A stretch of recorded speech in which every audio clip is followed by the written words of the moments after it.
Hello. Hey, is anybody other than me tired of coronavirus yet? I sure am, and I imagine you guys are too. Unfortunately, it's not time to let up yet. Actually, there is a light at the end of the tunnel. I don't know if all of you know, I have a standing weekly appointment with the director of the Salt Lake County Health Department, and we talk about where things are going. We fully expect that come next spring, there will be immunizations available for the general public. And as that proceeds, then the world will really change. So we're in the situation we are in through this school year, but I'm very hopeful that coming next school year, we'll be back in a different pattern. Now, because we're where we are, we have to have constant vigilance. I don't know how many Harry Potter fans you have out there, but Professor Moody, constant vigilance. So we have teams of people in the Granite School District that work with our cases and the contact tracing 24/7, truly, throughout the weekend, throughout the day, nights, so on and so forth. So here's what happens. The health department's notified by a doctor that somebody's been tested positive. Now, if that somebody who's tested positive is an adult who's works in a school, or a youth who goes to school ostensibly someplace, then we're notified immediately, and their team and our team get together, and we start going through. There's a report. We start going through with the principal and the lists and so on, who's had contact with whom and where.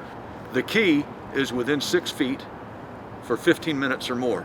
So we go down, and then people are notified about quarantines and so on and so forth based on that. I actually get a report every day of the cases from yesterday and what school they're in, is employee positive, student positive, employee quarantine, student quarantine, and where the exposure came from. I got to tell you, as I look at the county website, our employee and even student numbers as compared to the other large districts, even districts that are large but smaller than us, our numbers are actually doing a whole lot better than some of theirs. I think that has to do with the mask wearing, with the aggressive quarantining and contact tracing that we're doing, the air circulation that we have in our buildings. That's what I think is making a difference. We call this the war room because that's kind of what we think we're doing.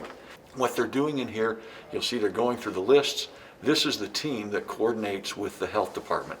They're making calls to parents and to families. Actually, I want to say last night, the last call, a quarantine call, was at like 10 o'clock at night.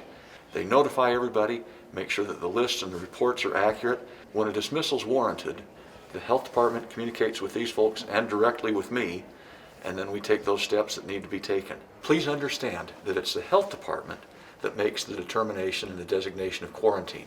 They communicate that to these folks, and these folks then communicate that further.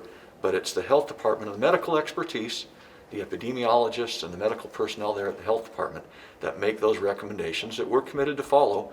Frankly, we've been pretty strict in following the health department guidance. We believe that's where the expertise resides, and we think that that's been to the degree that we've had success and that we're doing as well as we are. We think that comes from following that guidance.